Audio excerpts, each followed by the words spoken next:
All right, here we go. Next up, we got my guy Shunder Boy. Shunder Boy, what's good, man? Good morning. What's up, buddy?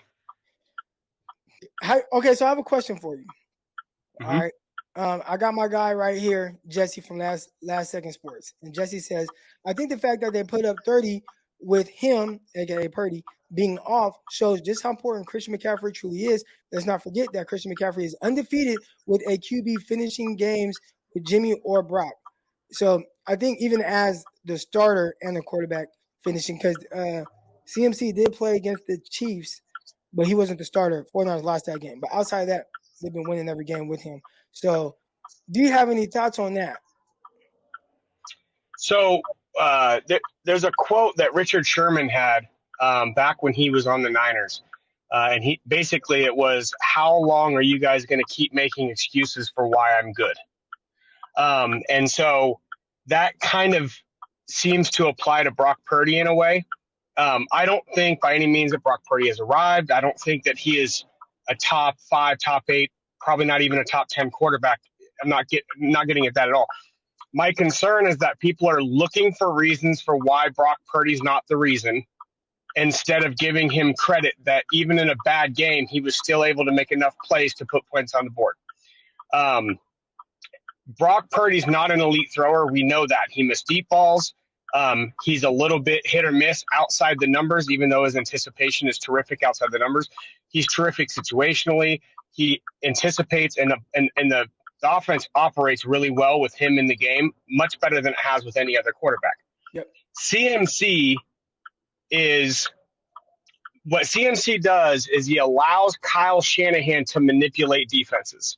Over and over again, people have talked about the real genius of Kyle Shanahan is that he understands all the rules and responsibilities of a defensive player, and he uses motions and he uses their rules against them. And CMC and Debo, by the way, it's actually the combination of the two and not just CMC, but the combination of those two being totally interchangeable. And you can come out in literally any situation you want, any package you want, any player personnel, and still force and manipulate defenses based on their rules.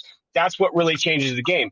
However, if you don't have a quarterback that understands how to take advantage of those opportunities, it doesn't really matter. It's a whole lot of extra window dressing that doesn't get you anywhere.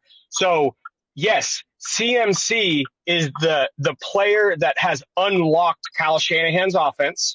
And we talked about this last year on your show when we first traded for him, was his ability to force people, their eyes, his ability to stretch the field left and right and force people to pursue and stuff like that, which opens up windows behind him, things like that in the passing game, just as an example. But if you don't have a quarterback that understands where to go, Brock almost never misses a read. He misses throws, but he doesn't miss reads. It seems like ever.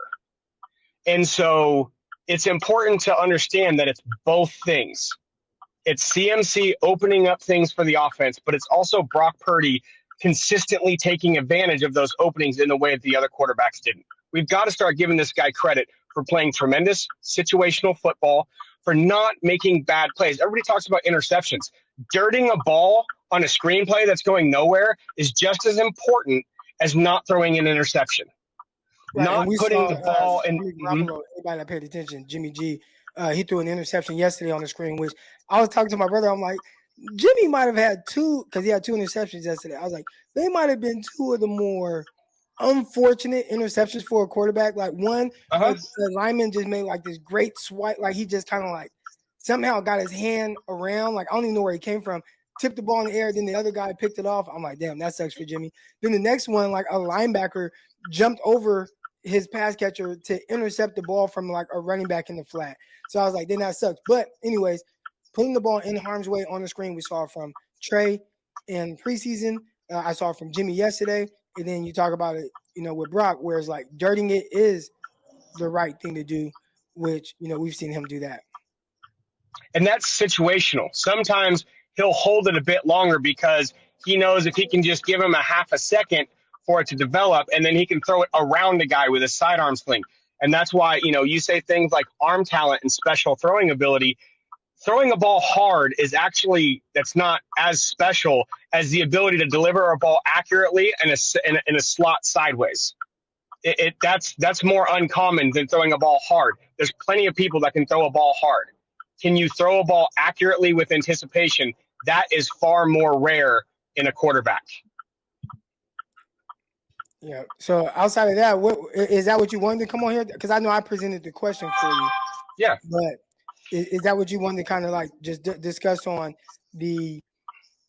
not the slights at Purdy? Because again, I didn't think he had a great game. I thought this was No, he didn't. the worst game that I've seen him play from an accuracy standpoint. And even then, with him playing his worst, did not turn the ball over. That's a plus. And still lead in the offense. He's the quarterback of the offense in a position to where you scored 30 points. And I think that's a tremendous value as a quarterback, where even when I don't have my fastball, because that's why I was wondering, like, man, if Brock doesn't have his fastball, what does it look like? And it's like, well, it looks like he still scored 30 points. So I think that's awesome. So no, that's not necessary. I kind of was going to touch on it. The thing that, for me, that I saw that's different about Brock Purdy, because I hear a lot of people talking about he's Jimmy G 2.0. Just because the offenses run similarly, because neither of them have a big arm, for one, we don't know that Kyle Shanahan doesn't just prefer to run the offense that way. Number two, there's so many things that are different. How many times did you see Jimmy G take a timeout? Oh, no, this isn't right. This guy's in the wrong place. Take a timeout. Never. He wasn't allowed.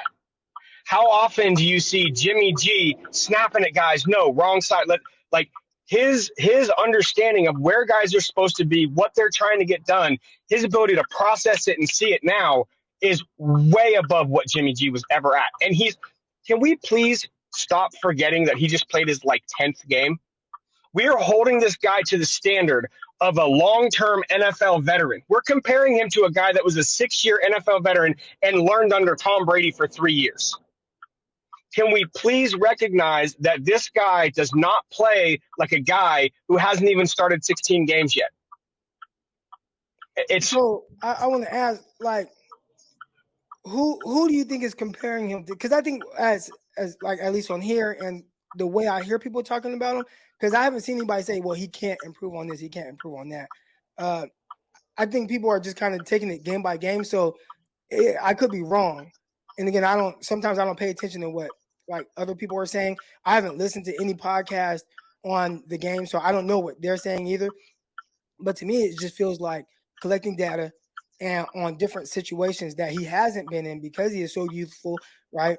And in his 10th game or 8th start, whatever it was, it's like, okay, what does it look like when he doesn't have a fastball? Oh man, he still scored 30 points. All right, that's another box we're checking off with Brock Purdy in the development of him. That's how I viewed it, but I could be wrong because I don't know what people are saying outside.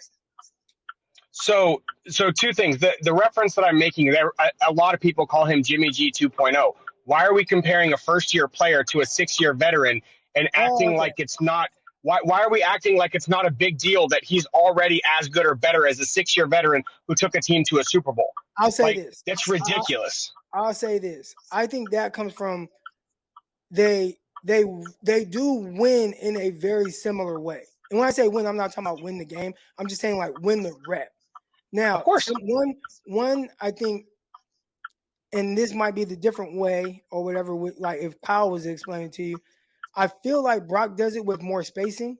So maybe there's something that he's doing that Kyle's like, you know what? This is actually what I've always wanted it to look like. So even though it's kind of within the same area, he's getting to whatever the answer is in a safer way, as opposed to Jimmy, who won in the same area. But I felt like the windows were drastically smaller a lot of times, and it was much more predicated on, man, he has to get the ball. It got to be out right now because this window is small, but it's still, catch and run opportunities. All those things were there. So I think it's more so in the sense of being compared to Jimmy. He was the 49ers quarterback for several years, and we got to see him in this offense.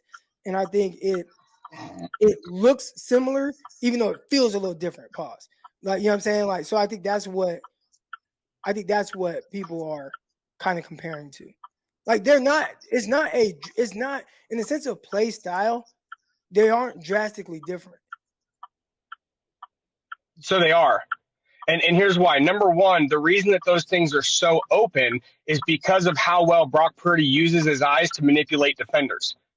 those same guys are not moved 2 feet to the left, opening up that window when Jimmy was playing quarterback. So that's one key difference. And there's multiple people from the guy that does the QB school, O'Sullivan, JT O'Sullivan, from Baldinger, multiple guys who are high-level, highly respected guys who have broken down the film on Brock Purdy and have explained just exactly how much better he operates the offense than other people have.